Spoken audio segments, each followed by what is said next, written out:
Hi, Will Gethin here, welcoming you to Follow Your Blissters, the Hero's Journey podcast. In this first episode, I talk with Satish Kumar, the former monk, environmentalist, and legendary peace activist.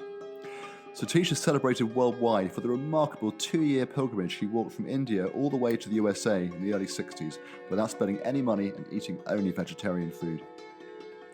In this episode, we retrace the steps of this extraordinary voyage that Satish made while just in his mid-20s, facing extreme dangers and hardships along the way to take a stand for world peace. Satish's walk is a classic example of the hero's journey, with all its trials, tribulations, inner transformation, and bringing back a powerful boon to share, his story and its assimilated lessons for peace. Enjoy the journey.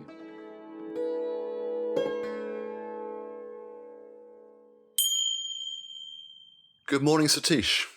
Good morning to you, Will. Very good to see you here at your home in Heartland. Thank you for coming. And yes, a warm welcome to the Follow Your Blisters podcast. And I'm thrilled to have you as my first guest for this series.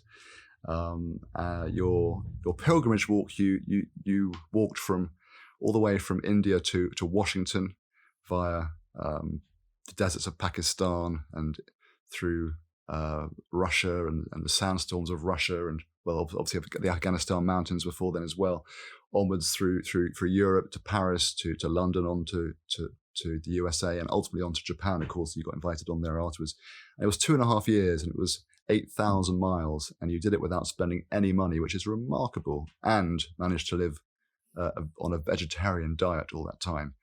And you faced so many obstacles on that journey, and yet you returned having done so much work to support the message of peace to be spread around the world, and succeeded in your mission. So it's really an incredible hero's journey example. So it'd be really wonderful to unpick it and explore that with you now. And also such a great example of Follow Your Blisters, that the metaphor of Campbell's for his mantra for living your life to the full. It started with Follow Your Bliss, but he updated it to Follow Your Blisters, and metaphorically you suffered many blisters on that quest, which brought... It was a journey of the soul. Yes. It's a sacred journey. There was an outer journey as well as an inner journey. And when you are going on a journey of this nature, long journey, physically as well as spiritually, you go through all ups and downs, joys, pains, pleasures, welcomes, refusals. All experience come to you, and you take them with equanimity. You take them as they come. And I felt that all experiences were making my inner soul and inner spirit resilient and strong. And so I took all the experiences equanimously. Yes. And I recall from reading your new book, The Long March to Washington, about your peace walk. I recall you mentioning this bit of wisdom that you got when you went to a sacred battlefield in India. Remind me what it was called, where you re-engaged with the Mahabharata and the conversation between Arjuna and Krishna. Yeah. Where Lord Krishna tells Arjuna about equanimity, and you talked about how that really inspired you for the walk then. That's right. Yeah. That's right. Yeah. Yeah. So walking, of course, wasn't new to you. You started walking, in a sense, as a Jain monk from the age of 9. Yeah. And so your quest in that sense started early. Can you just give me a little bit of background to your life as a Jain monk? Yes. Walking or being on a journey has been almost a way of life for me. Because in my childhood, my mother always walked, and I experienced that. My father used to have a horse, but mother would never ride. And if father said that, take the horse, and the horseman will take you away somewhere, she will say, no, I'll walk. If horse wanted to ride on us, how we will feel. So walking is the best. So walking really makes the journey because it takes time. Whole day you go on a journey, the day. And so my mother used to go to the farm and I'll go with her. And when we walk to the farm, along the way, mother will sing songs. She will tell me the stories about the trees, the honeybees, the clouds, the sunset, the lakes.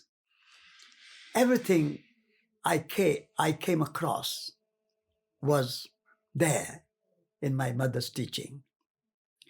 And then my father died when he was my father died when I was 4 years old.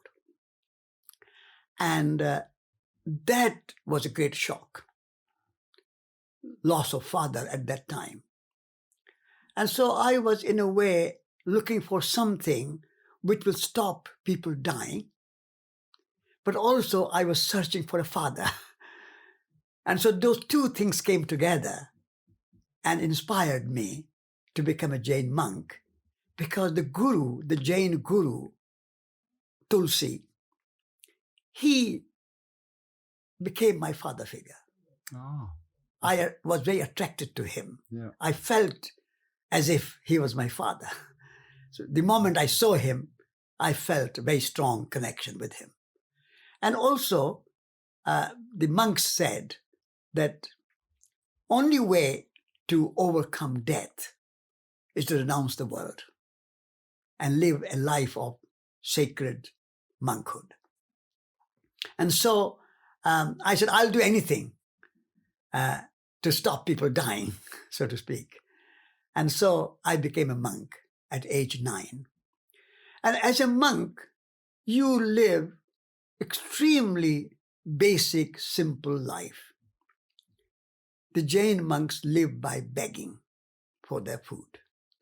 So I would go from door to door, and you never take too much food from one house because you don't want to deprive the householder from their food. So you take a little here, a little there, a little there. It's a little bit like a honey bee going from flower to flower, taking a little nectar here or little nectar there, never harming or damaging the flower. And so that way, I lived walking. For 9 years, I was a monk. And for those 9 years, no train, no car, no boat, no plane, no bicycle, no shoes, bare feet walking. And that was also a sacred journey, because as a monk, you are walking and you are honoring the earth, and you are showing your connection with the earth, and you are asking earth forgiveness for walking on her back. So that humility towards the earth, I was taught as a monk. And living very simply, and apart from once a day that I had to beg for food and eat, once in 24 hours, no breakfast, no dinner, only one meal at lunchtime before 12. So from 9 to 18, I was in a kind of situation where I was learning to make an inner journey as well as outer journey. And therefore, when the inspiration came to walk for peace around the world, then walking was natural to me. Because I thought that if I go for peace by plane or by car or by train, it's not peaceful. The peaceful way of walking is the walking. Peaceful way of traveling is the walking. And therefore, I have to be peace rather than just talk about peace. So by walking, you are at peace in a way, but you are also trying to find peace. You are searching for peace. So metaphorically, I was going to Moscow, Paris, London, Washington to talk about peace. But I also, as my monk's training, knew that peace is in our heart. Peace is in everybody's heart. Peace is not in the Kremlin or in the White House. It's only a symbolic, it's a metaphorical gesture that I'm making by going to the Kremlin and the White House to talk about peace. But peace is in my heart. And so when I'm walking, I am realizing that peace, but also finding that peace in everybody's heart. So when I'm walking, I can meet everybody. If I am going by plane or train or car or any other means, then I am not really meeting so many people. I'm only thinking about the Kremlin or the White House.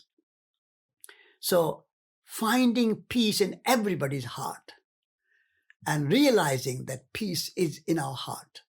That was the kind of purpose. So I started, and how to make that walking is difficult enough, but how to make that walking even more difficult. And with my guru, with my mentor, with my teacher, Vinoba Bhave, who was a great Gandhian philosopher and scholar and activist, an embodiment of peace. He was a very wonderful guru, wonderful teacher, wonderful mentor. And so he said, do not think of making your journey easier. More difficult journey you have, greater experience and greater awareness and greater understanding you will have, and you will find peace within your heart. So embracing difficulties, embracing hardships is part of your journey, sacred journey. So how to make that walking through mountains and deserts and snow and all that will be difficult enough. But how to make that even more difficult is by being vegetarian. So I give you, to protect you from any indulgence and any kind of bewilderment, and really protect your soul, your spirit, that you remain completely vegetarian. Because when you are walking through Pakistan, Afghanistan, Russia, Europe, in the 60s, being vegetarian was not so popular, not so well known. I know, it's remarkable that you managed to do that for so long. And I loved how you described actually how Vinoba, as your mentor, and also the mentor figure, is really a really important or colourful part of the hero's journey. He often appears before the threshold crossing to begin the journey. In your case, you went to see your guru to get his blessing before you crossed the threshold.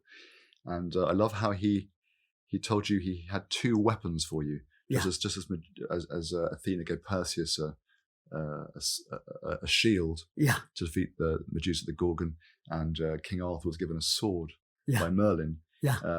Vinoba gave you a shield and a sword, and they represented those two aspects you just mentioned: the vegetarianism, and also the walking without money. Exactly. Yeah. So shield and a sword is a very good metaphor. That was Vinoba's idea, that by not having any money, you will be really dependent on people, and you will have to trust people.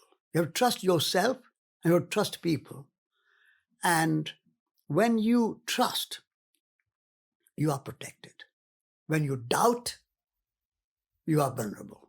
So your vulnerability will be your strength in a way, but your vulnerability will be balanced by trusting. So even if something happens and you don't get food, you don't get shelter, you don't get any help and support, still you are able to move forward. So, and also when you are meeting people and they say, they're all right, you are going for peace, come and we will look after you. And they give you food and you say you are vegetarian, that will make people think, why are you vegetarian? Yes. So making peace with the animal kingdom is as important as making peace with the human world. So that way, kind of two weapons to protect and to equip me, and resilience, make me resilient. So Vinoba's teachings and Vinoba's sword and shield, these two weapons, to remain vegetarian and go without any money, whatever the situation, those two, I'm so grateful and delighted that I took those two weapons and they did protect. They did act like shield and sword. Yes. And I was able to go through 2.5 years without touching a penny, without touching any money, remarkable. And ever eating meat. Especially that you managed to do it with just vegetarian food when it wasn't even widely available. Yeah. And there obviously were some challenges with that along the way, which we'll no doubt come to at some point. But just to rewind the clock a little bit before you went to your guru, just to get a sense of how this, in the hero's journey, that sort of starts with the call to adventure. Yeah. So I believe you were in a cafe with Menon, and you were having this discussion about Bertrand Russell and him being imprisoned for peacefully protesting for peace. Can you tell us a little bit about how that conversation went and how this sort of call to adventure came? Yes. My friend Menon and I were in Bangalore and we needed to talk about something. So we said, let's go have coffee in a coffee house and talk about things. So we went and we started to talk and we ordered coffee. But in the meantime, the newspaper was on the coffee table and I picked it up. And first thing I saw there was that there was another hero, a 90-year-old philosopher, Bertrand Russell, was going to jail because he was refusing to pay a fine and he was refusing to move away from the demonstration and protest against nuclear weapons. And so he was put in jail. So he's a Nobel Prize winning Lord Bertrand Russell going to jail for peace in the world. That was a kind of heroic act of peace that attracted my attention. And whatever we had to talk, Menon and I, we kind of postponed it. And I said, Menon, look at this news. What is happening? And Menon and I talked about peace, and we talked about disarmament, and we also talked about the state of the world and our role in it. And so, inspired by that act of love, in a way, kind of act of peace, going to jail for peace in the world, we were so inspired that if a 90-year-old man can do that, we young men should be able to do something similar. And our act will be to go to Moscow, go to Paris, go to London, go to Washington, and join the international peace movement. And that is a kind of, you can say, a world without weapons, a world without wars, a kind of Shangri-La, a kind of utopia, a kind of heaven on earth that we can see. When you can have a world without weapons and wars and conflicts, that world of harmony, that would be the kind of goal that we want to achieve in our life. And even if we don't achieve it, at least we want to work for it. And in the end, if we achieve it in our heart, then we are at peace within ourselves. So it's a kind of very big picture. And so then and there we decided that we will do it. And how we do it? And we said walking is the best way. And so having taken that decision, we felt something very inspired and very energized. Brilliant. And what I love about that sort of call to adventure, if you like, is that admittedly, in a sense, you've been on a path of peace since the age of 9 as a Jain monk, but also working in the Gandhian movement up to this point when you had this coffee with Menon. But I love how this call for peace, this time, this big walk became, as Michael Mapurgo says in the endorsement for your book very beautifully, how this became your life's work. It wasn't just this walk, it became a long life's walk for peace. Yeah. And for sort of justice and a fair world and a greener world. And it all started, one sense at 9, but this moment, particularly very poignant, going for this big walk. This call was your life's work. So can you just tell me a little bit about Menon? I never know much about Menon, this character who did this walk with you. Yes, he was from Kerala. Yeah. And he and I more or less joined the Gandhian movement of Vinoba Bhave together.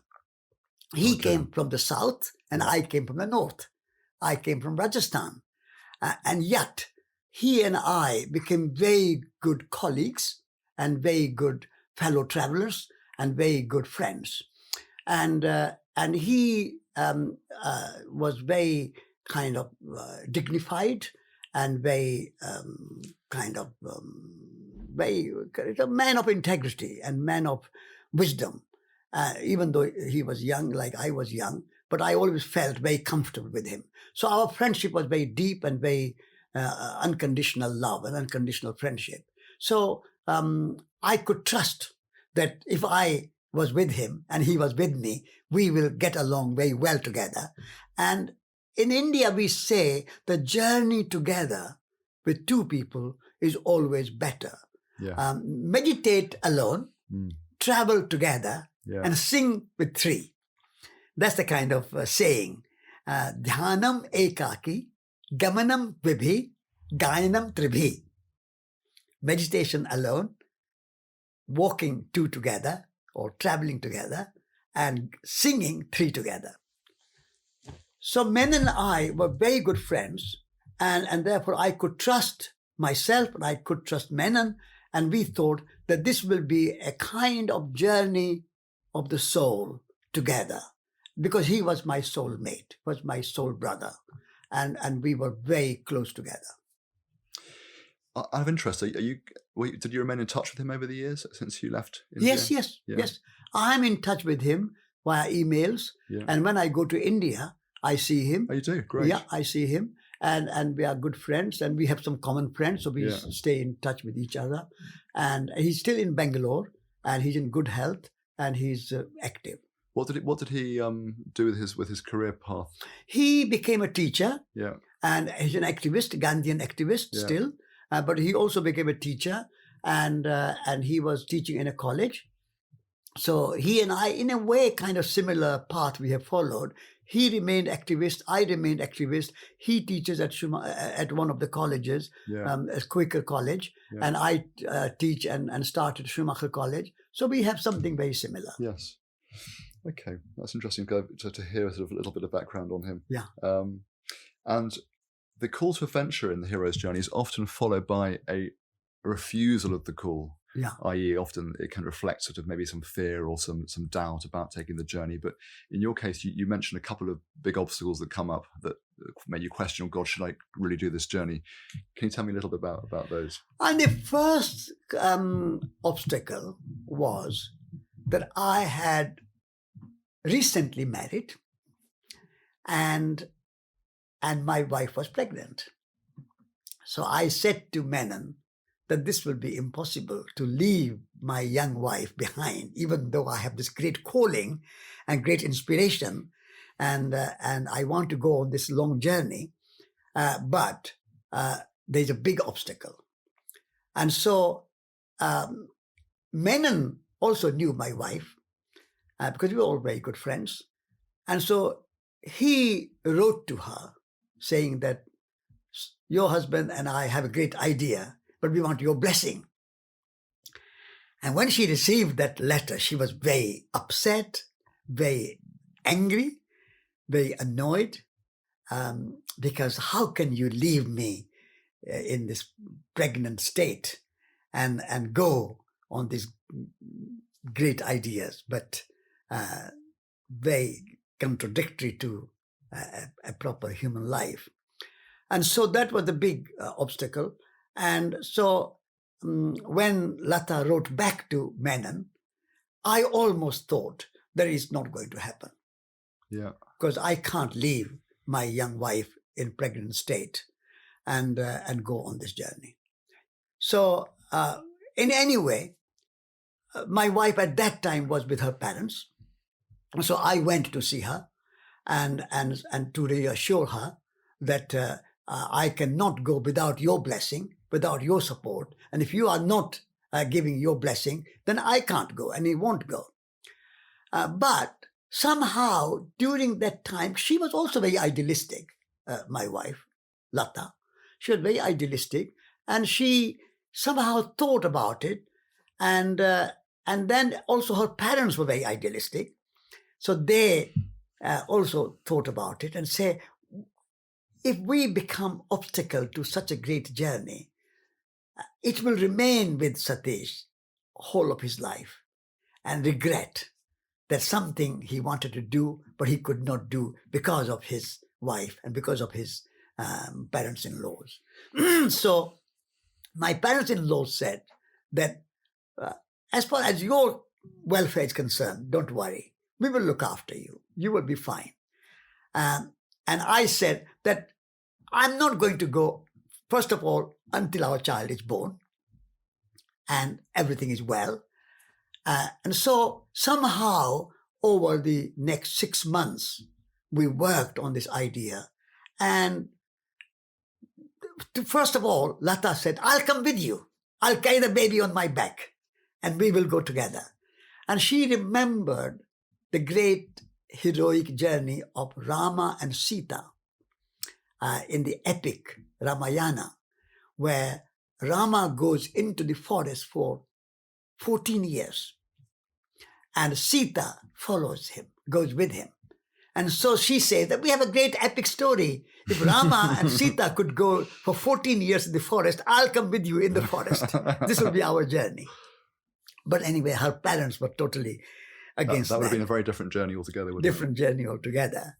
And so slowly and gradually, the ideas changed, the mind changed, the feelings changed. There was a transformation.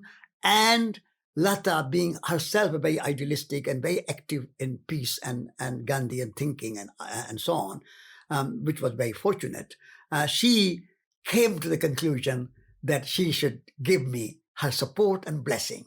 So after a big kind of delay and a lot of conversation. No doubt a few sleepless nights as well. And lots of sleepless nights and lots of arguments and lots of discussions and lots of agony. In the end, she gave her blessing. Great. And so it was that on the 1st of June 1962, yourself and Menon set off from Gandhi's grave. Now, Mahatma Gandhi has a very great place in my life because Mahatma Gandhi inspired me in a way to leave the monastic order and come in the world and make the world a beautiful place and make everything in life a spiritual way of life. And that is by transforming our heart. And so it was very symbolically important for me that we begin our journey from the grave of Mahatma Gandhi, who gave his life. That was a kind of hero journey in itself. And therefore, from the grave of Mahatma Gandhi, we said, we'll follow the principles of Gandhi, of love, of nonviolence, of peace, and therefore we will make our journey from there. And the nature was absolutely wonderful. The clouds burst out, kind of like a early monsoon or something in June, a bit early, and yet amazing. And therefore, that heat of the time, the moment, calming, cooling with rain, was a kind of symbolic metaphor from nature that the heat of the war and conflict and nuclear weapons can be cooled down with our effort and our offerings and our thoughts and our walking. And so that was a very beautiful blessing from nature, from the clouds, from the divine presence. And so Gandhi, rain, people came there, lots of people came to say goodbye, and we left. And the other obstacle, apart from Lata's obstacle that I had to leave my young wife. Yes, I forgot the other one. Go on. The other obstacle was government of India refusing to give us passports. Yes. And so they said that if something happens to you and we have to bring you back from anywhere in the world, we need a deposit from you of a certain amount of money so that you are secured and you can be brought back. That was the rule at that time in 1962. And we said, we are going for peace. We are going without any money, and we don't have any money, and we don't want any money. We don't want to ask anybody for money. And therefore, if we are able to go around the world without money, which is our resolve, we want you to give us our passport without any money. So that became a big obstacle. So we actually left New Delhi, the grave of Mahatma Gandhi, that evening without any passport. And the first of many sort of great risks. Yeah, great risk. And without passport, how can you go abroad? You can't cross the borders. And so we said, but in the meantime, we are walking from New Delhi to the border of Pakistan and India. It will take 1 month. And so during that time, fingers crossed, something will happen and our friends and our supporters will lobby the government. And somehow that happened. One of our friend who knew us, who was a member of parliament, MP, and he raised the question next day in the parliament when the Prime Minister of India, Mr. Nehru, present in the parliament, said, how can you deny passport to these two great heroes of peace who are going on this great adventure or a great journey without any money, and you are saying to them to give. So Prime Minister himself, he did not know anything about this, that we were not refused passport. It was a bureaucratic civil servants holding the passport back, and rules and regulations and bureaucratic customs. And so Mr. Nehru himself, he was also not only Prime Minister, but also Foreign Minister at that time. So he himself took the case and ordered the bureaucrats to issue the passport. So just before, 1 day before we were to leave India and cross the border into Pakistan, the two officials from the government came to Amritsar and seeked us and found us and delivered us passport and treated us with good dinner. So that was the second obstacle. All in good time. Yeah. And I love how, interestingly, again, sort of the pattern of the hero's journey, at the threshold crossing, there's often a threshold guardian or someone who sort of tries to sort of either sort of persuade you not to do it or sort of questions the journey. And there was the journalists there, or certainly a journalist was saying, how can you possibly walk all the way to America? That's crazy. No, it was actually a friend of mine, Was it? a woman called Kranti, who you would. I think there was a journalist who was like, you can't walk all that way, weren't they? How could you manage to walk all that way? No, there was a journalist was in Delhi who was asking these questions, but on the border of India and Pakistan, there was a friend of mine. No, I rewound a bit there, but yes. Called Kranti. Yes. I remember, and she was really worried. Yeah. She said, this is something you should not do. Particularly, she was worried that we should not go without any money. Yeah. And she was prepared to give us money and fund our journey. And food. And food. Yeah. And she said, whatever the cost, I will pay. But you take the money, I'll give you money. And take some food. In Pakistan, you are going to a Muslim country and a country with which India had a war, 3 wars over Kashmir. And so you walking in Pakistan, our enemy country, without any money, without any food, that's impossible. And so she brought food, packets of food, and money, everything. And so I said that was a very testing moment. I could have been bewildered. I could have been worried.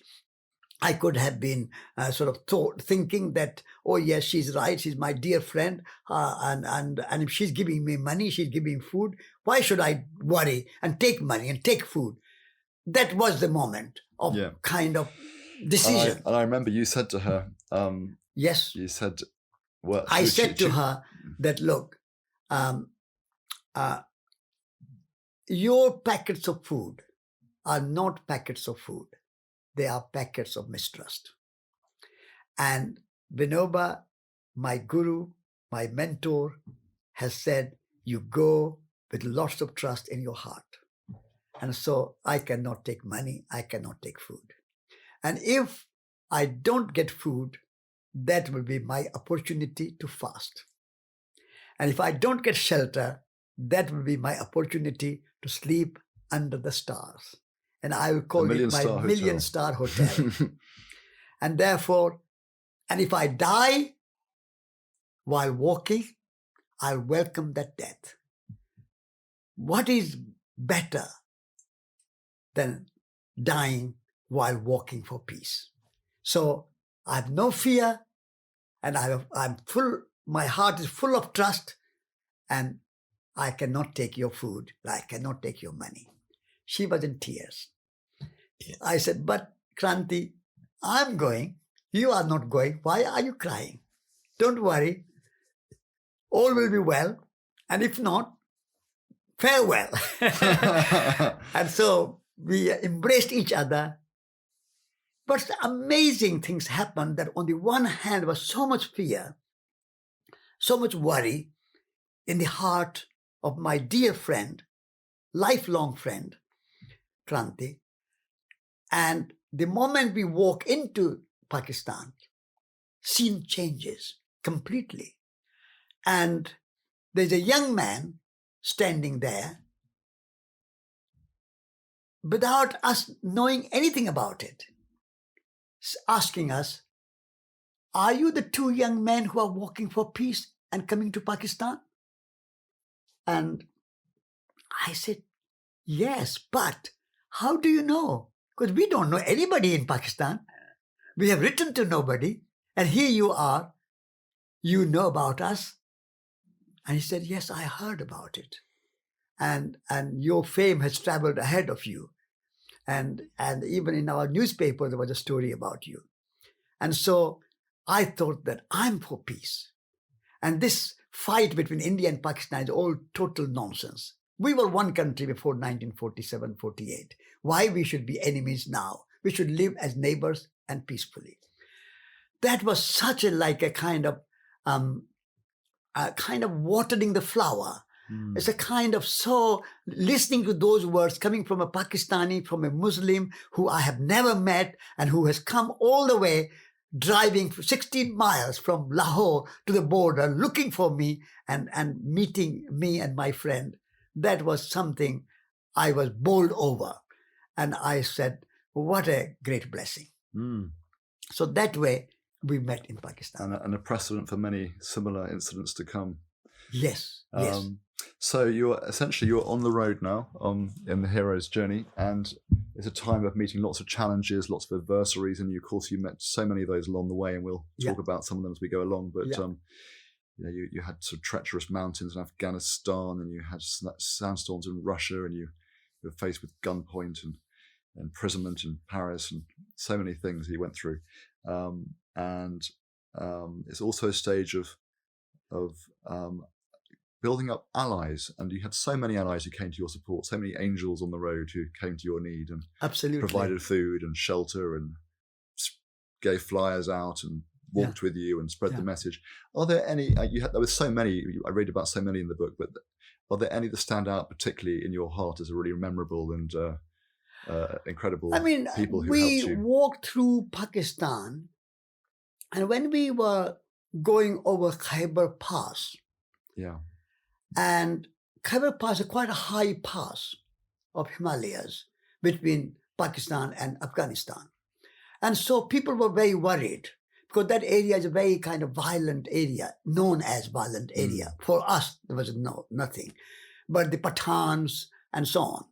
And so lots of people tried to stop us from walking, and lots of people were offering us lifts and cars and so on. But one thing I do remember very vividly is that as we were going up and up and up climbing, and it was quite a hard climb, very steep climb, high mountains. So a car passed by.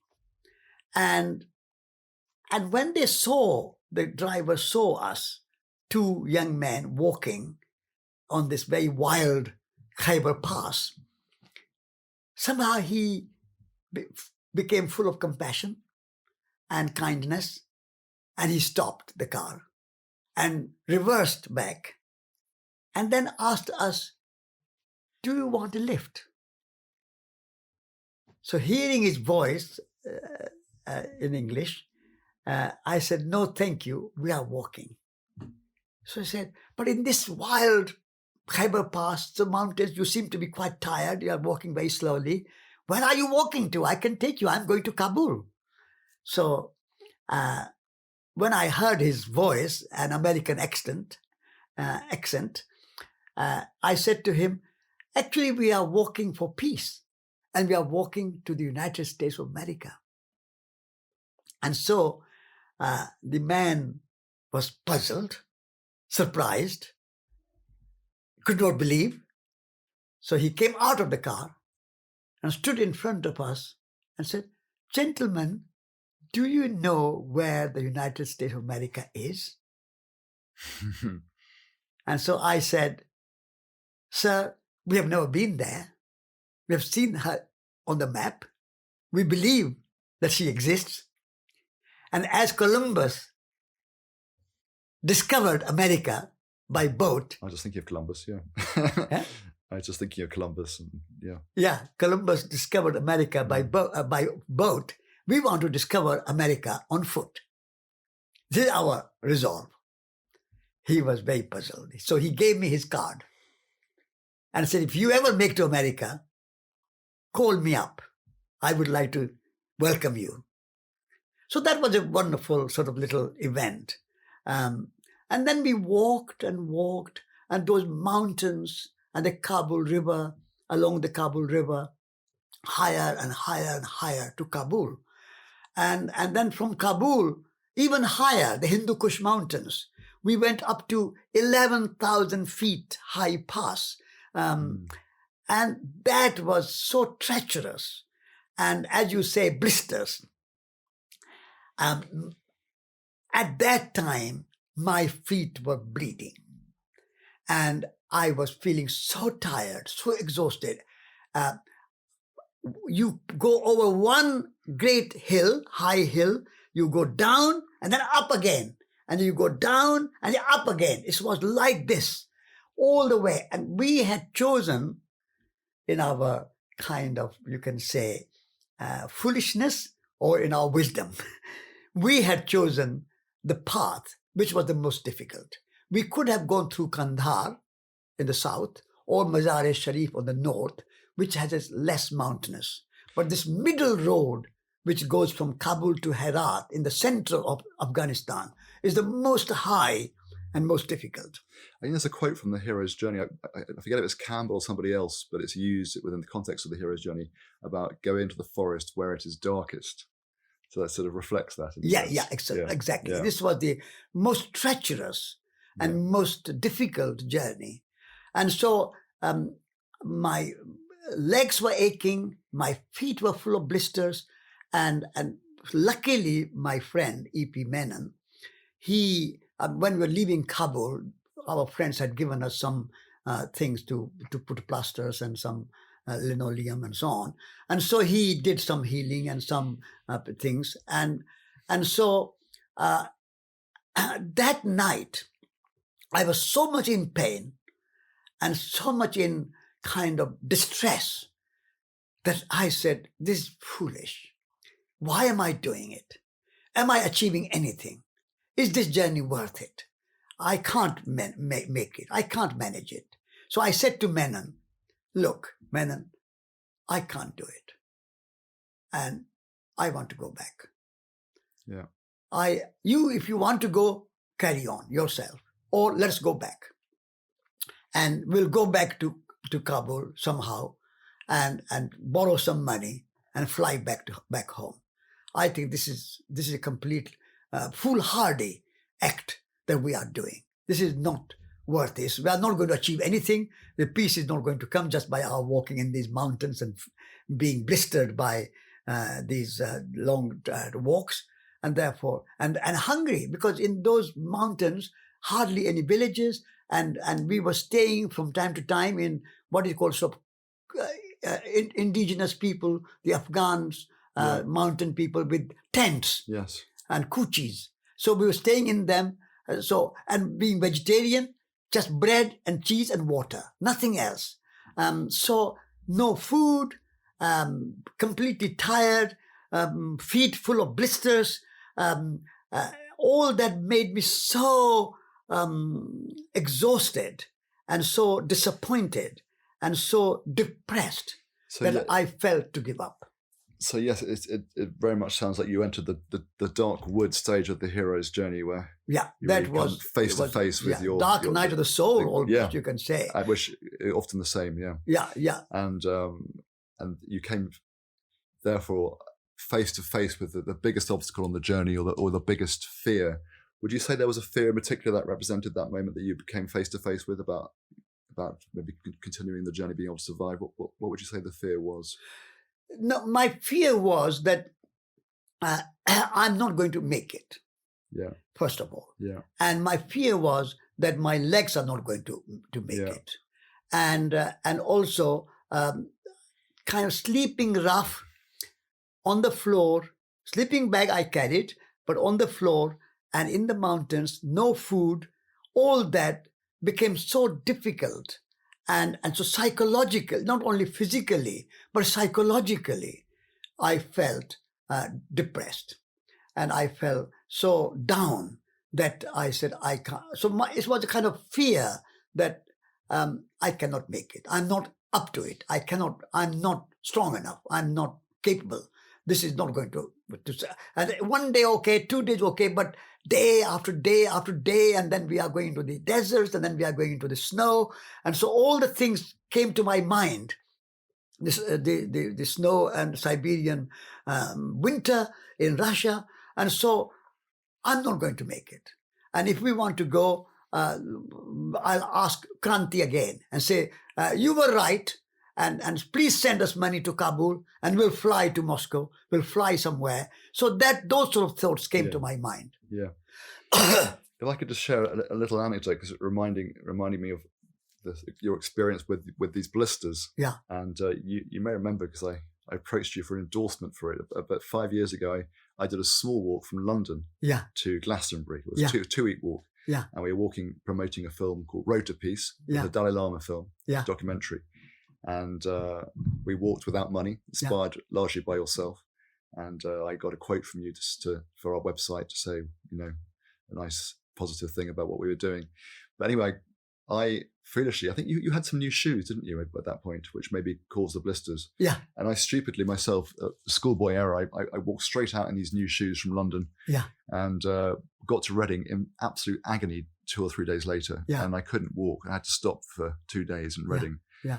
And I went into a cafe the first day. I stayed overnight, and then I was like, okay, I've got to survive today without any money on my own. How do I do this? I walked into a cafe called the Global Cafe in Reading. Yeah. And I asked to begin with, I just spent the morning there working on my computer, typing up a blog. And I asked for some water, probably to explain what I was doing and spreading the message of peace. And could I have some water? They said, fine, that's okay. And they got back to lunchtime, and I was starving, thinking, oh my God, how do I dare ask for some food? Eventually, I cracked up courage and went up to the bar. A new guy had started a shift, and I went up to him and said, we're walking for peace, and I explained the whole mission. We had a flyer a bit like you, and I showed him what we were doing and explained the story. And he went, oh my God, like Satish Kumar. He said, I heard his documentary, No Destination. Yeah. of course you can have some food. And I then said, I work with Satish. I do PR for his magazine. He said, of course you must have some food. And he gave me this wonderful plate of Ethiopian food, big plate, and a massive mocha coffee. And he said, what are you saying tonight? I said, I haven't got anywhere to stay. Just come stay at my house. So he was so inspired by hearing your story that he treated me like a king. Amazing. Yeah. That's a wonderful story. Yeah. Thank you. So anyway, that was the dark night of the soul. Yes. And actually that was the night. And all night I was in agony. And Menon tried to help me sleep. And so I slept, and he said, tomorrow morning you will be fine. You will have new consciousness, new day, and what I have put on your feet will be better, it will be healing, and we'll go slowly, we'll walk less, we'll walk few miles, we don't have to go anywhere, there's no particular point of arrival that we have to walk, we can do what we like. So he was a very good companion and a good consoling friend at that time. And so next morning, I thought again, and I said, this is blessing. Blisters are blessing. Only now I know what true pain is. I know what suffering is. And if I can endeavor and endure this suffering and stay with it, it'll be good and I'll be fine. And my feet will be strong and my heart will be strong and my consciousness will be strong and my feelings will be strong and I'll make it. And so we started to walk slowly and at smaller distances and stopped and took rest. And then gradually my blisters healed and we made it. Fantastic. So that was incredible that you managed to soldier on through the pain. Yeah. And so worth it. So you continued on and you made your way into Iran. In the sense, there was a continuum of the dark wood where you had sort of various more challenges along the way. Where you had more challenges because the terrain of high mountains may seem treacherous, but the deserts are no less difficult, and particularly the wind. The wind was so strong, and so the wind was full of dust. So the desert dust, we could hardly see 1 or 2 meters ahead of us. And so in that, through that journey was amazingly difficult. And then rain. And the rain made the earth so muddy. First the sand and then the mud. And so it became more and more difficult physically. But having gone through that dark night of the soul in Afghanistan mountains, I learned, and we slowly, we made it day after day. And also, deserts had no villages. And so we walked all day, say about 20 miles, and no village, and nowhere to stay. And so we slept out in the million-star hotel under the stars and under the moon. 5-star. Yeah. And then we walked again another 20 miles, no village, and then we found a railway crossing and a railway crossing little post where one person lived and stayed just to stop and put the crossing down and up and stop people crossing the railway when railway is coming, trains are coming. And so that person saved us after 48 hours of hunger and 40 miles of walking. And sometimes we walked in one day 30 to 40 miles from 8 a.m. to 8 p.m. A heck of a long time to walk without any food, isn't it? Without any food. We carried water in a water bottle, that's all, and there was nothing else.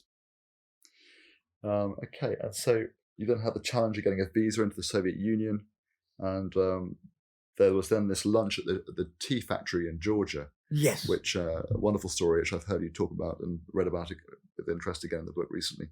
And this lady there who really sort of set a whole new, gave a whole new expansion and strength to your mission. That's right. Can you share the story? I mean, I would say that this young lady in Georgia was almost as inspiring as Bertrand Russell, Yeah. because she had this power of imagination.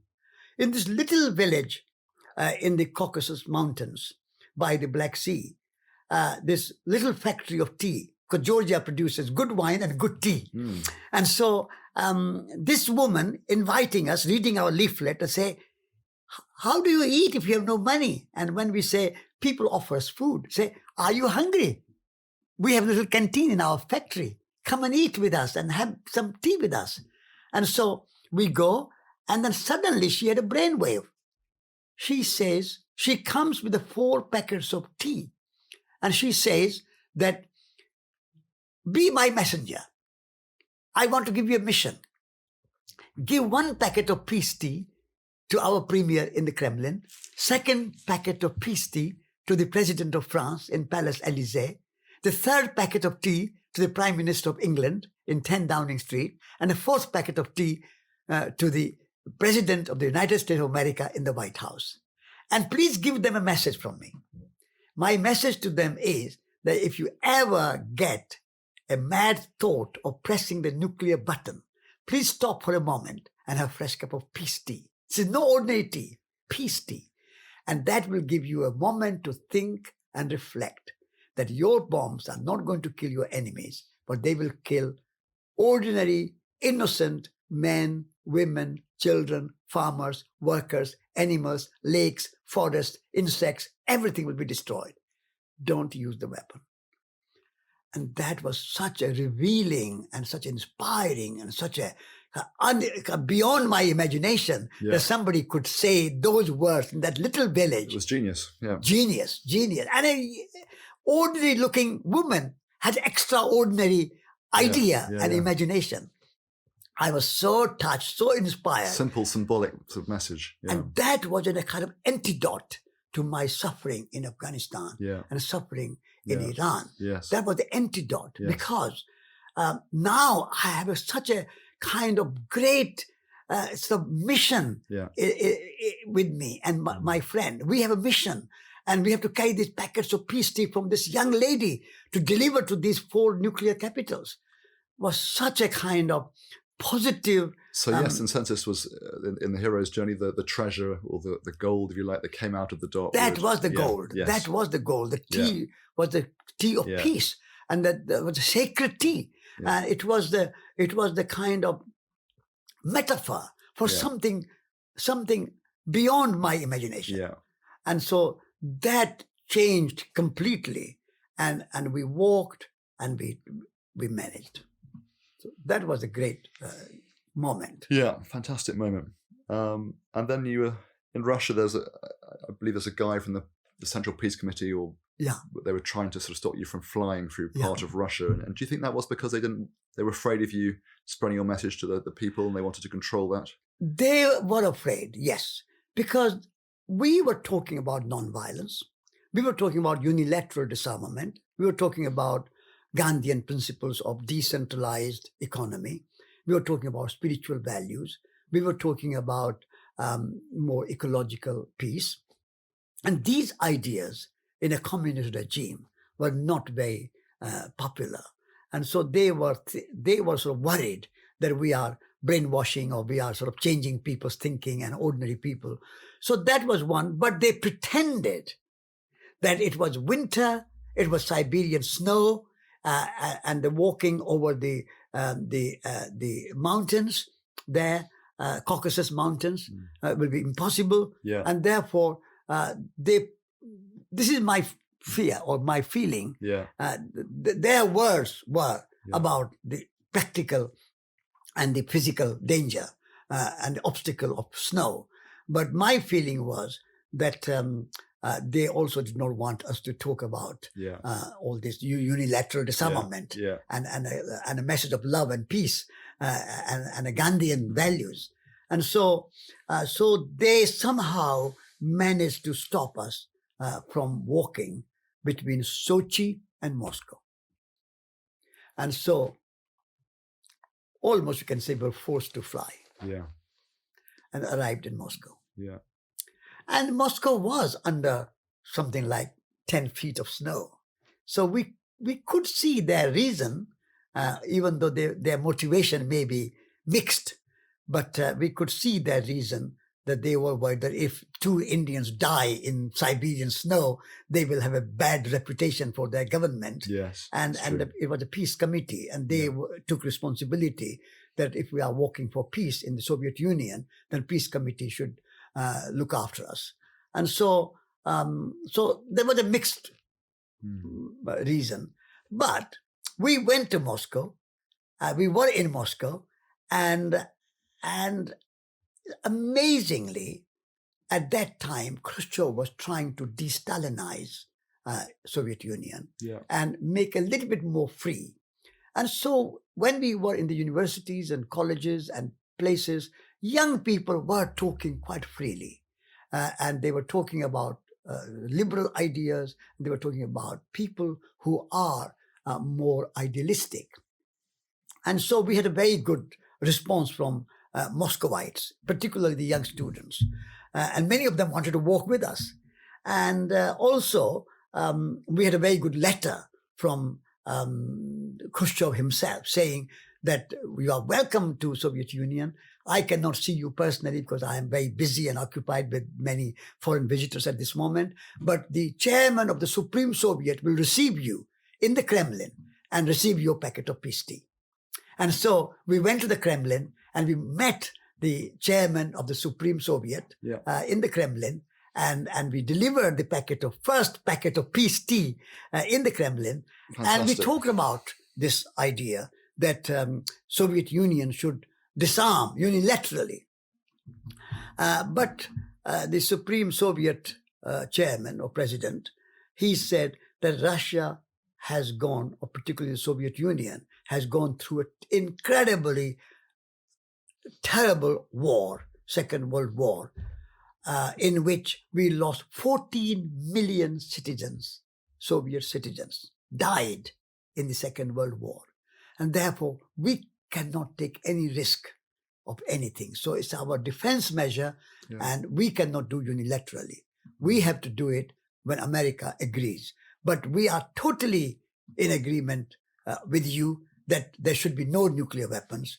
And it was not us who started the nuclear arms race. It's the America who started with the bomb on Hiroshima and Nagasaki. So America has to take the initiative first. So this was their answer.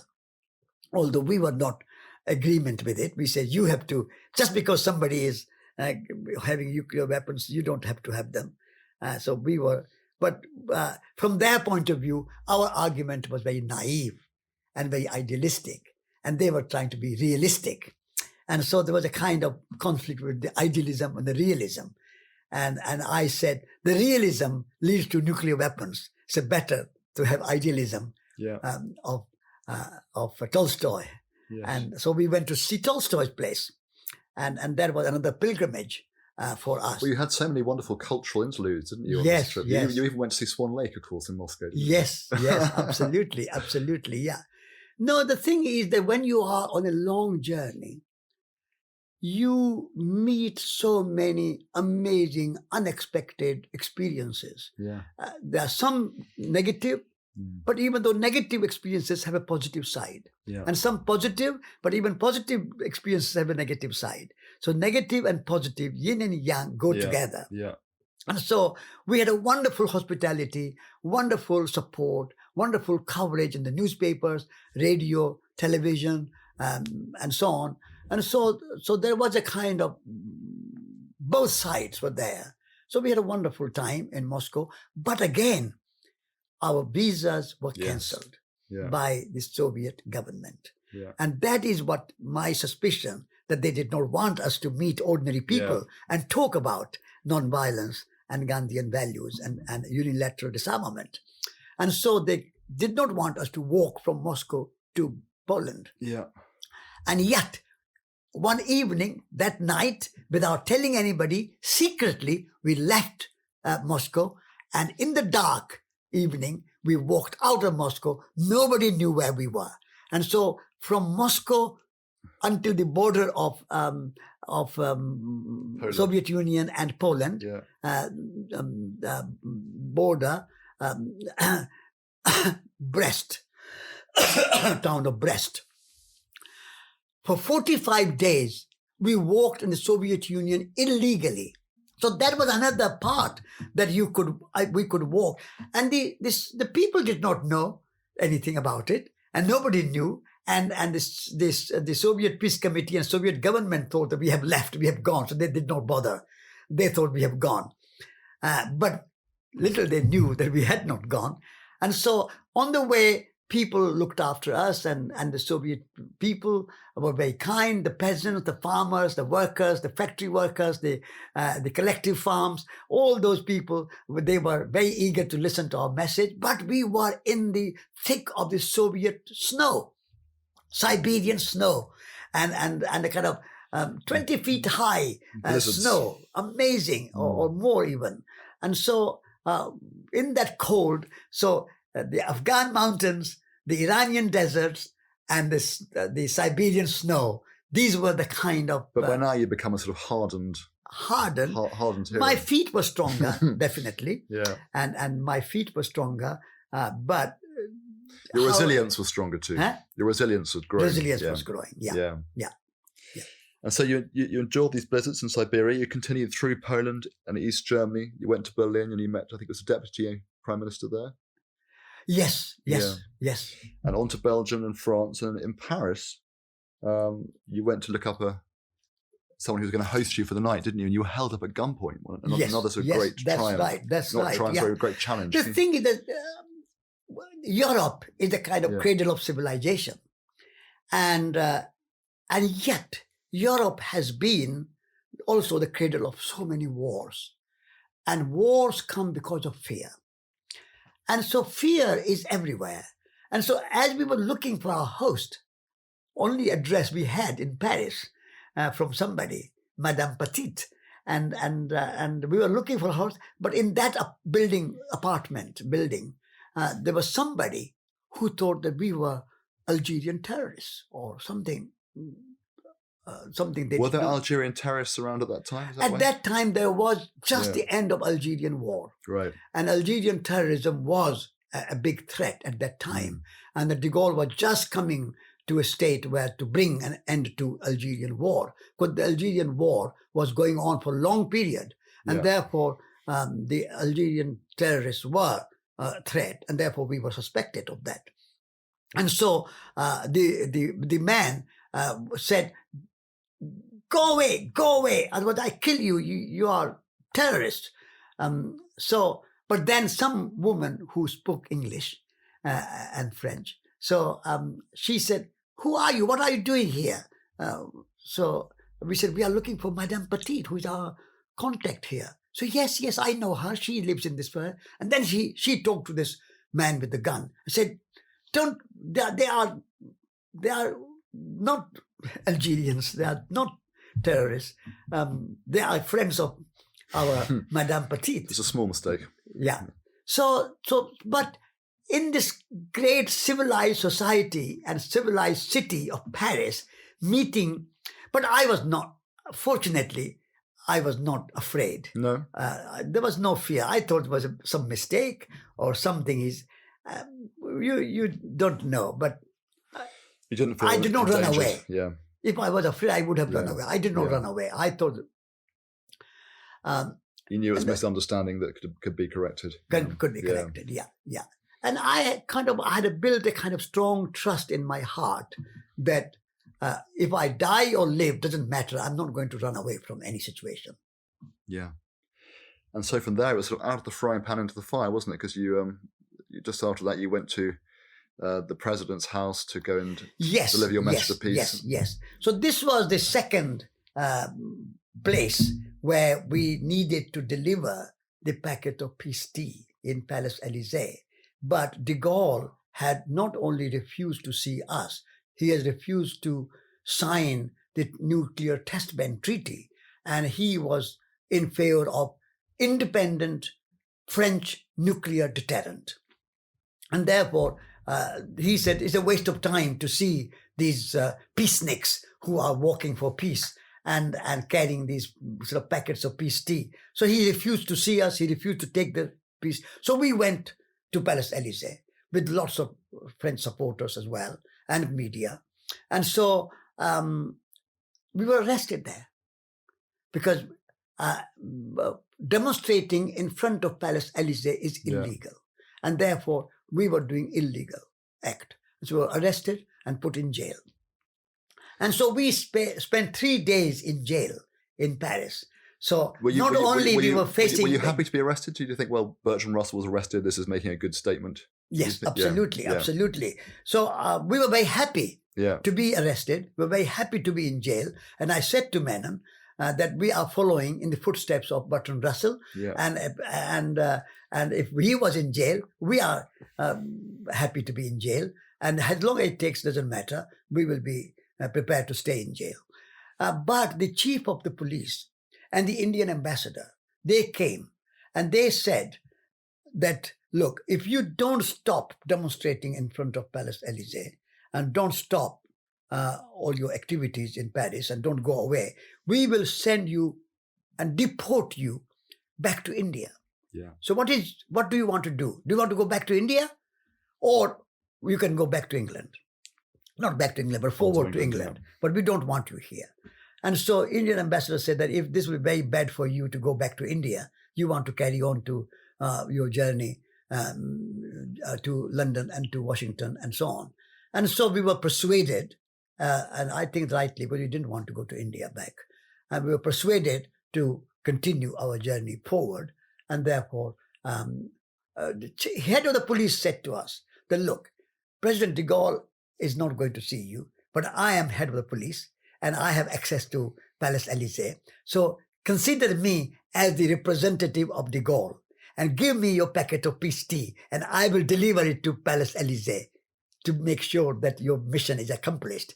And so you don't worry. So we said, all right, it's a compromise. We should be flexible. The peace activists have to be flexible. And so we were flexible at that time and we gave it to the chief of the police, our packet of peace tea, and then we carried on. Yes, and you came to London. And there was a big press conference. And you got lots of publicity. Which led to a big tour of lots of peace organisations and schools, and universities. And you met Harold Wilson. No, sorry, you wrote to Harold Wilson, and he put you in contact with Pemberton Piggott. Who was for the Department of Disarmament. And how was he? Was he receptive to your cause? Yes, he was from the Foreign and Commonwealth Office, and representing the Prime Minister of England, of Great Britain, and he said that we are a small power, and it's a kind of deterrent for us. So it's mainly decision of nuclear disarmament has to come from Moscow and Washington. And if they join together and they agree to it, we are prepared to disarm. But until then, it is our deterrent. And also kind of he implied that it gives you a kind of power at the high table of the nuclear power. Only 4 nuclear powers in the world. And so it gives us a kind of status that he implied. And therefore, your main mission is to persuade the Russians and the Americans. So everyone pushing the blame to the others. Exactly. However, he said, I'm delighted to receive the packet of peace tea, and I hope that this tea is never drunk and we never use the nuclear weapons. So it will remain on the shelf, but hopefully never used. So he was very courteous and very kind of diplomatic and very gentle. And so he received the packet of peace tea on behalf of Prime Minister. Fantastic. Another victory. And then we met Bertrand Russell. Bertrand Russell, exactly. And that was a great source of joy and happiness. It's like a homecoming. There's somebody who sowed the seeds of this adventurous journey in our soul. He was still alive, 92 years old. And he received us in his little cottage in Wales. And he spent whole evening with us. And we spent whole evening with him and drinking tea with him and talking about all sorts of things, long discussion about. The main thing which we talked about with Bertrand Russell was, particularly I mentioned this idea, that there are two ways of handling and tackling the idea of peace. One, peace as a way of life. The other, peace as an absence of war. You, Lord Russell, are more emphasizing the point of peace as an absence of war, absence of nuclear weapons, and absence of other conflicts. But that absence cannot come unless we take peace as a way of life, and live in peace and with peace, peace of mind and peace in our heart, and peace in everybody's heart. And so a non-violent social order and a non-violent economic system and a non-violent way of life, all those things have to be addressed together and not just a single kind of issue of nuclear disarmament, although that is very important as a symbol, but it should be seen only as a symbol and not the whole story. And so Bertrand Russell was sympathetic to this idea. And he said, yes, as an Indian philosopher and coming from a Gandhian background and all those things, I understand your position and your point of view. But in order to make the movement, we have to focus on this absence of war and nuclear disarmament. And so there was a very good discussion and a very wonderful, he was a wonderful man. He was a real man of conviction, and a real man of intelligence and intellect and knowledge and connections. And he was in touch with Prime Minister of India, Prime Minister of China, the Secretary General of the Communist Party in Russia, the White House. I mean, he was a kind of one-man institution, holding the reins of peace and disarmament, and a kind of inspiring everybody that, look, wait before you use any weapons, talk. So that was so inspiring and so uplifting. And of course, he then sort of ushered you on your way and paid for your tickets to head to America on a boat. Yes, he and his secretary, they said, but how are you going to cross the Atlantic? You cannot walk on water. So can we give you some money? And I said, we have not touched money for 2 years. So we cannot touch any money. But if you can help us with 2 tickets, we'll be very happy and grateful and delighted. And so he and his secretary and other peace movement people together raised the money enough to buy 2 tickets in the Queen Mary. So we sailed across the Atlantic from Southampton to New York in the Queen Mary, which took 1 week to sail. And the boat was so big and so luxurious and so comfortable. So we were walking up and down the decks of the Queen Mary boat. And so we're keeping up with our walking fit, practice. And it was very nice to meet so many people on the boat as well. So you got to New York and you went to the UN. And then you ultimately walked down to Washington. And of course, John Papworth, who went on to... well, you met him in Paris, didn't you? And then he became a great friend. And of course, you then ended up taking over his position at Resurgence as the editor a few years down the line. But he walked with you to Washington for that last leg. And you were received at the White House. Well, actually, the walk ended, of course, at Kennedy's grave. How did it feel? Because he just been assassinated. Because we had thought that Kennedy was talking a lot about peace. And he had some very good ideas. So we will meet him in the White House and we will say to him that if there is any hope for a complete disarmament of nuclear weapons, you are the one who can lead the way. Because America is so powerful and America has never really suffered from such atrocities as Russia has, the Soviet Union has, and therefore you can lead the way. But when we heard that he is assassinated, we felt that our end goal of that particular journey has to be the grave of John F. Kennedy. So we started from the grave of Mahatma Gandhi and we ended at the grave of John F. Kennedy. So our sacred journey for peace started from a grave and ended at another grave to show that these 2 men of peace were assassinated. And therefore, we have to shift our focus and our trust from the gun and violence, because gun does not discriminate between this and the other, good and bad. And so a gun can also kill a Gandhi. A gun can also kill a Kennedy. And a gun is the beginning of the nuclear weapons. So they're all connected. And therefore, if we want peace in the world, and we want people like Gandhi and Kennedy to survive and live, then we have to shift our trust and faith from the gun to peace and nonviolence and negotiation. So that was a symbolic act of ending the journey at the grave of John F. Kennedy. Yeah. And then you went on to meet another great hero, Martin Luther King. That was the kind of, you can say, a kind of like a... icing on the cake? Icing on the cake, or you can say reaching a kind of real destination. Yeah. Because Martin Luther King and Mahatma Gandhi, these are the two great heroes of our time who have embodied what we were talking about. They were the embodiment of peace, love, nonviolence, compassion, kindness, generosity, all the great qualities that I admire and I aspire. Yes. These were the two.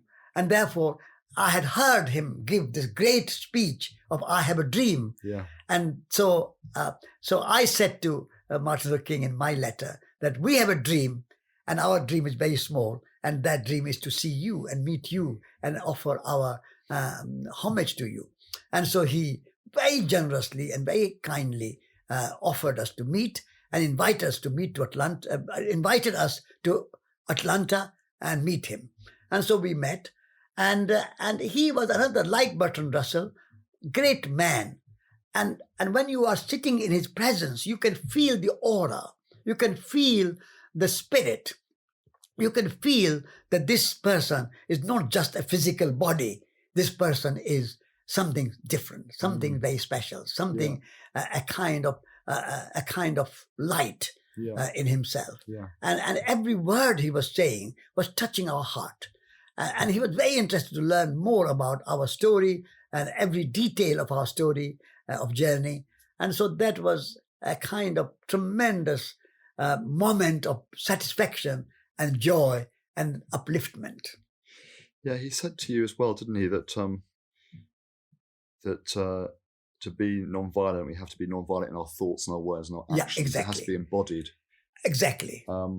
This was in a way kind of great difference between how Bertrand Russell was responding to my question and how Martin Luther King was responding. Martin Luther King was saying exactly what I was saying to Bertrand Russell, that nonviolence is not only a technique to protest, not only a technique to demonstrate and remain nonviolent. It has to be a way of life. And we have to embody nonviolence in everyday life so that nonviolence and compassion and kindness is like a radiator, radiates heat. Yes. Nonviolence should come from our whole being. And that, not only his words, but his presence, I felt that he was a being nonviolent person. Yeah, great. In his being.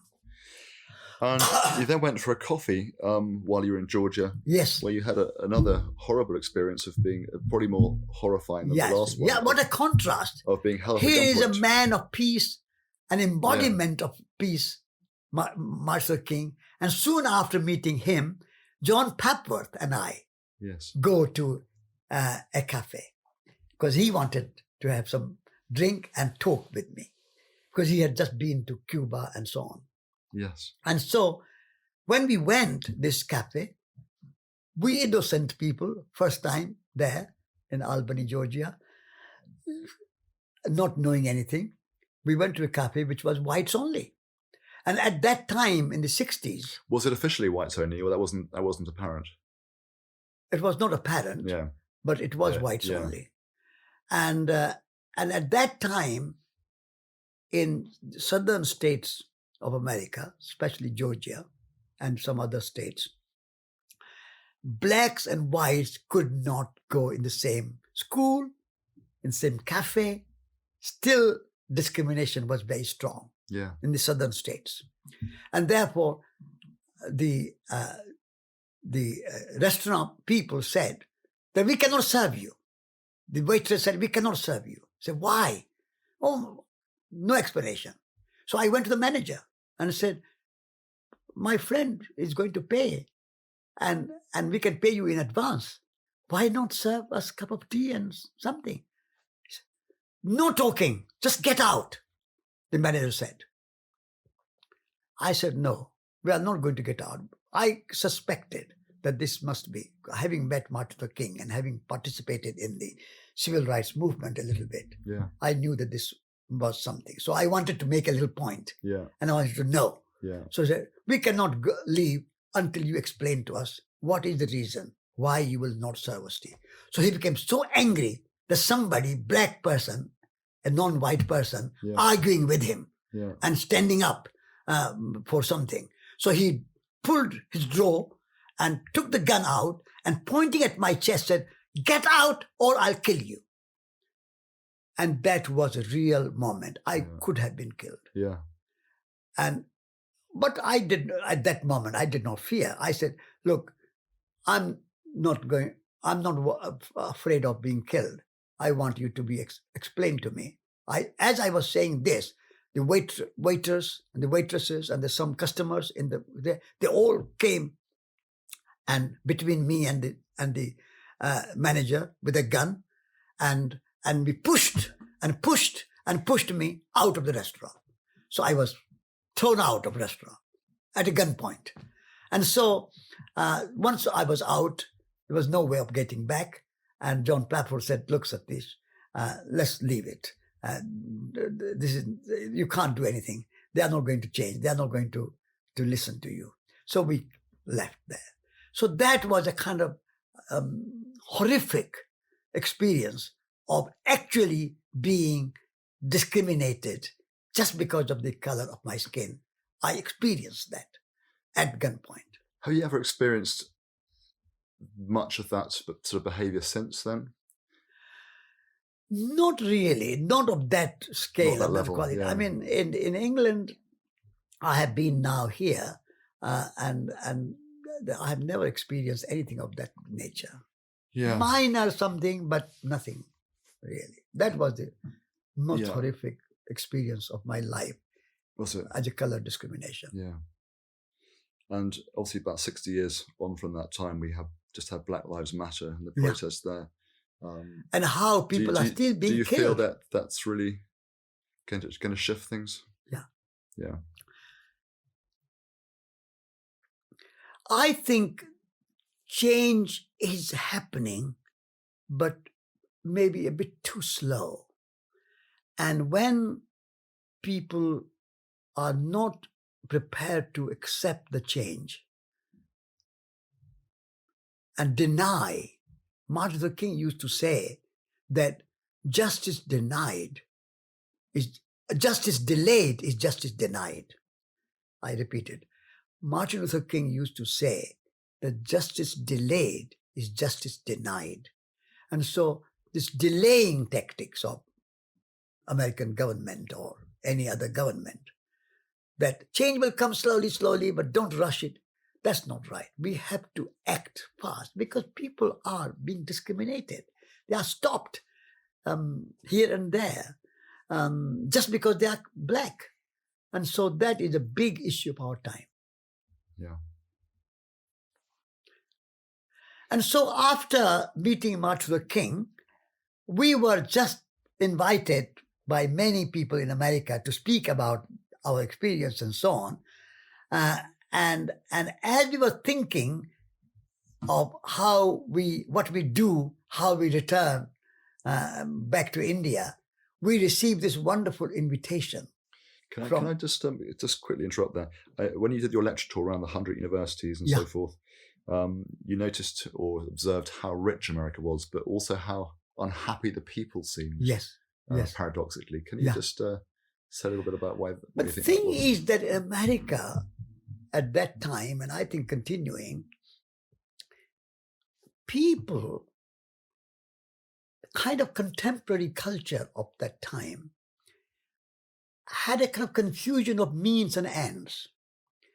And a production and consumption of material goods and services had become the end goal. Yeah. And everybody was pursuing this economic growth, and people and nature became the means, instruments of making more production, more consumption, and economic growth. And that was not making everybody happy. So even though America was the richest country, the vast country, so much resources, if you put the entire world population in the United States, it will still not be more densely populated than Britain. Such a big country, so many resources, and yet people are frantic, morning to evening, on like a conveyor belt. So that lack of happiness, that lack of well-being, the lack of contentment worried me.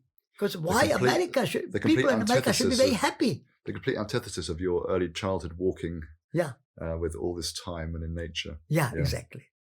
People had no time. Yeah. People had no time. And so I was saying, even at that time, I was saying to people in America that this confusion of means and ends, you have to change. And the production and consumption of material goods and services should be the means for the well-being and joy and happiness of people and well-being of the planet Earth. And so making people and nature as a resource for the economy and production and consumption, that's the kind of confusion. And that was, in a way, I think, the cause of discontentment and unhappiness so strong. Otherwise, if one country in the world can be happy, should be America. Because there's so much resources, so much wealth, so much science, so much technology, so much free land that they have taken over from the indigenous people and occupied. Now they should be contented, but they are still pursuing the happiness. This life, liberty, and pursuit of happiness. I always said to them, why are you still pursuing the happiness? Just be happy. You have everything you need. Now, only thing you need is contentment and a spirituality. I think I seem to remember recalling the Dalai Lama in one of his books also saying the same thing, that having travelled around the world, he always found it was the Western countries who seemed unhappier despite the fact that they supposedly had everything that should make them happy. Yeah. It's interesting. Yeah. So you then went on to be invited to Japan. Yes. So we received this wonderful invitation from Japan to say that Hiroshima was the first victim of nuclear weapon. And if you are making this journey for peace, it cannot be complete without making a pilgrimage to Hiroshima. And so please come to Japan. We invite you, and we will walk with you, and we will look after you. And so that was a wonderful invitation. And we thought that why not go back to India that way over the Pacific? So we'll go around the world. And so we accepted the invitation from Japan, and we arrived in Japan, in Tokyo, and we walked on this pilgrimage for peace to Hiroshima. 45 days of walking from Tokyo to Hiroshima. And that journey was a wonderful journey, another great journey, because Japan, having experienced war, defeat, and Holocaust of Hiroshima and Nagasaki, people were totally committed to peace. They have a constitution that Japan will never have an army, aggressive army. It will be a peace constitution.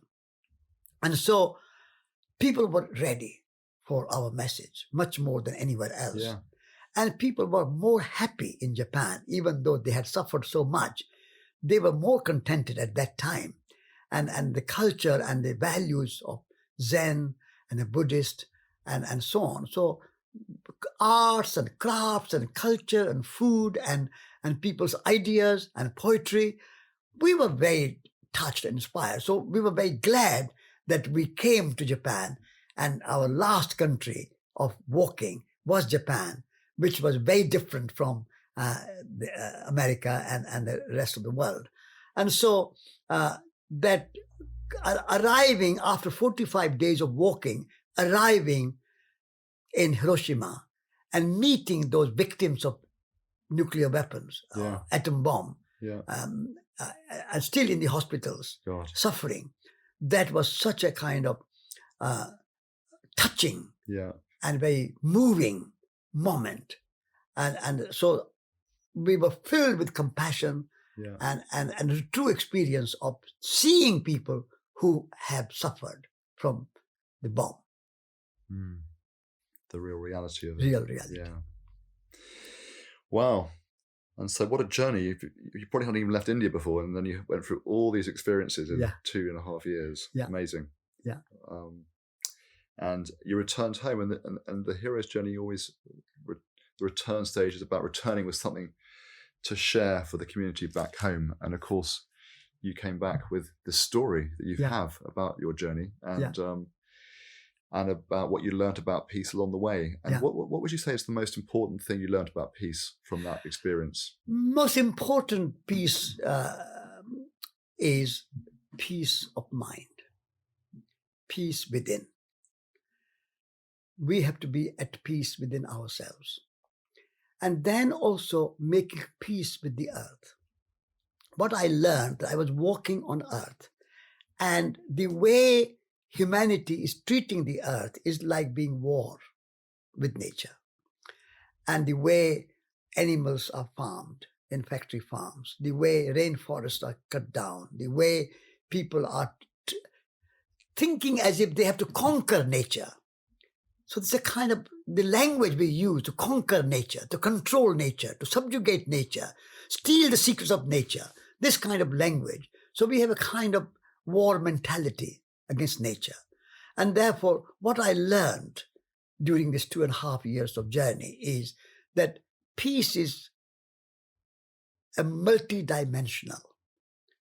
The spiritual dimension of peace within our heart, an ecological dimension of peace with nature, and a social dimension of peace in the world, of peace with people, and also peace among religions. Because in the name of religion, also there are lots of conflicts. And so what we need to do in order to have peace in the world is to celebrate diversity and not see diversity as division. Yeah. America, Russia, China, India, Japan, Australia, diversity of nationalities. We should celebrate. Yeah.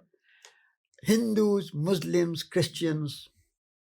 If I had gone as an Indian, I will meet a Pakistani or a Russian or an American. But if I go as a human being, I meet human beings everywhere. If I go as a Hindu, I meet a Christian or a Buddhist or a Jew or a Muslim. But if I go as a human being, I meet human beings everywhere. So having Christians and Buddhists and Muslims and Jews and so on is a diversity of religions. So we should embrace the diversity of religions, diversity of languages, diversity of cultures, diversity of truths, diversity of nationalities, and celebrate. That's the way to peace. Celebration of diversity is peace. And turning diversity into divisions and conflicts is the way to war. And so this is the lesson I learned. Yeah, so interestingly, in terms of returning with what you had to share and with the community back home, you obviously did that in India, but you've been doing it all the way around the world since. Yeah. But especially through the voice piece in the sense of Resurgence magazine, which a couple of years later you took over the mantle of that magazine. You edited it for the following 50 years and celebrated what was it, about 3 years ago now in Oxford with an event called One Earth, One Humanity, One Future. Yes, right. Which beautifully encapsulates this message that you've just shared. Yeah. So that's wonderful. And I have one more question for you, Satish. Maybe a couple more, actually. One is, people say that looking back people look back on their lives, they regret at the end of their lives, not the things that they that they did do, but things they didn't do? Is there anything in your life, your rich life, where you've taken all sorts of risks? Is there anything you haven't done that you wish you had done? No, I have no regrets. Yeah. The thing is that life is a journey, and life is a miracle. And everything which has come into my life, I have welcomed it as miracle and as a journey. And in journey, there's no expectation. So I had no expectation of any kind, ever. And therefore no disappointment. Because if you expect something, and then things don't work out as you expected, then you are disappointed and you have a regret. But I did not expect anything. I made a journey, and that particular journey was a metaphor for the journey of life. So life is journey. And everything what's happened in my life has been a miracle. And life itself is a miracle. And all the actions and all the events which have taken place have been miracle. And so I celebrate. I don't regret. Fantastic. My last question is, in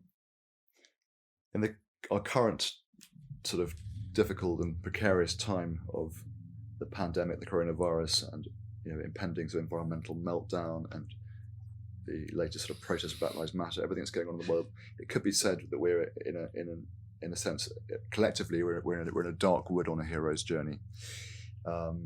If we're to be followed by a treasure that comes out of, a gift that can come out of this dark wood, what would you hope that would be for humanity? I think this pandemic is a kind of wake-up call. And this pandemic is telling us that we have to reevaluate our relationship with nature and with people. And the way we have been treating the Mother Earth, we have been treating like naughty children, thinking that Mother Earth can give you everything. You don't need to stop anywhere. Just take without giving anything back. And so the Mother Earth is showing its power.